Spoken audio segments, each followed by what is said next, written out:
పెద్దగా? మేము 2014 నుంచి రోడ్లకి రిపోర్ట్లు పెడుతూనే ఉన్నాం సార్. మమ్మల్ని ఎవరు పట్టించుకోవట్లేదు. ఏ ఏ ఏ నాయకుడు వచ్చినా మమ్మల్ని చూస్తున్నారు కానీ వెళ్ళిపోతున్నారు. కమిషనర్ కానీ ఎవరైనా కానీ మమ్మల్ని పట్టించుకోవట్లేదు. ఇప్పుడైనా బ్రహ్మారెడ్డి గారు మమ్మల్ని పట్టించుకుంటాడని మేము అడుగుతున్నాం సార్. మా పిల్లలు మేము పాములలో తిరుగుతున్నాం సార్. ఎప్పుడు పాములు వచ్చి కత్తి కూడా తెలియట్లేదు సార్ మాకు.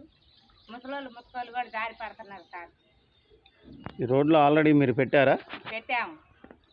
10 సంవత్సరాల నుంచి మున్సిపాలిటీ చుట్టూ తిరిగి మమ్మల్ని ఎవరు పట్టించుకోవట్లేదు. ఎంతో మందికి అర్జీలు పెట్టుకోవాలి. కాళ్ళ మీద కూడా పడి ఏడ్చిన రోజులు కూడా ఉన్నాయి సార్. కానీ ఎవరు పట్టించుకోవట్లేదు.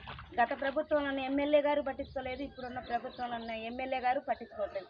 దయచేసి బ్రహ్మారెడ్డి గారికి మా మీద దయ ఉంటే దయచేసి ఈ వార్డుకు వచ్చి మేము పడుతున్న అవస్థలు కళ్ళారా చూసి మాకు ఏదైనా న్యాయం చేయమని మేము కోరుకుంటున్నాం. బ్రహ్మారెడ్డి గారు మీకు చేతులెత్తి నమస్కారం పెడతాను. దయచేసి మాకు న్యాయం చేయమని మేము కోరుకుంటున్నాం సార్. మా మీద దయదలవండి. మేము పేదవాళ్ళం. ప్లీజ్. హలో, నమస్కారం అండి. బ్రహ్మారెడ్డి గారికి వందనాలు చెల్లించుకుంటున్నాము సార్. ఇది 10వ వార్డులో ఎస్సీ కాలనీ అండి. మేము 10 సంవత్సరాలు 2014 నుంచి కూడా మేము ఇక్కడ ఎన్నో ఇబ్బందులు పడుతున్నాం సార్. మరి మాకు ఎక్కడ ఎవరి సైడ్కి పోయినా న్యాయం జరగట్లేదు. మన ప్రభుత్వం అయితే వచ్చింది కానీ సార్ ఎవరు న్యాయం చేయట్లేదు. ఎమ్మెల్యే గారైన బ్రహ్మారెడ్డి గారు మీరు మాకు న్యాయం చేస్తారని ఆశపడుతున్నాము. పిల్లల్ని వేసుకొని ఈ వార్డులో ఎంతో మంది ఇబ్బంది పడుతున్నాం సార్.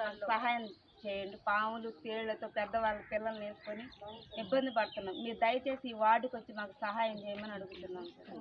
ఈ వార్డుకి వచ్చేసి మీరు ఒక్కసారి మా పరిస్థితిని కళ్ళారా చూడండి సార్. చూసిన తర్వాతనే మాకు ఈ రోడ్లు వేయండి సార్. పెద్దవాళ్ళతో చాలా ఇబ్బందులు పడుతున్నాం. పిల్లల్ని వేసుకొని ఎన్నో అసలు కరెంటు కూడా సరిగ్గా ఉండట్లేదు. దయచేసి ఒక్కసారి ఈ వార్డుకి వచ్చి మా పరిస్థితిని చూసి గమనించి మాకు సహాయం చేయండి. మీ 3 రోడ్లు శాంక్షన్ అయినాయి అన్నారు కదా? 3 రోడ్లు శాంక్షన్ అయింది. వేరే వాళ్ళకి ఏరాకెళ్ళి ఆస్తున్నారు. మాకెళ్ళి అయితే లేదు. మాకు ఎప్పుడో శాంక్షన్ అయింది. అదేంటి ఈ 3 రోడ్లు రాసుకొని పోయారు కదా చైర్మన్ వాళ్ళు? వస్తున్నారు, చూస్తున్నారు, కమిషన్లు వస్తున్నారు, రోడ్లు కొలతలు వేసుకుంటారు, ఇన్ని అడుగులు అన్ని అడుగులు అని చెబుతున్నారు కానీ ఒక్కసారి కూడా పని జరగట్లేదు. ఈ 3 రోడ్లు శాంక్షన్ అయినా నేనే చెబుతాను. మా బిల్లులు తీసిపోయి వేరే చోట వేసుకుంటున్నారు. మరి మీరేం కోరుకుంటున్నారు? మాకు రోడ్లు కావాలని కోరుకుంటున్నాం. మేము ఎంతకాలం దీంట్లో అనుభవించాలి అసలు? ఇప్పుడు ఈ వానకే ఎట్టుండి పెద్ద వానలు వస్తే అసలు నీళ్ళలో పాములు ఇళ్లలోకి వస్తాయి. ఎంతకాలం?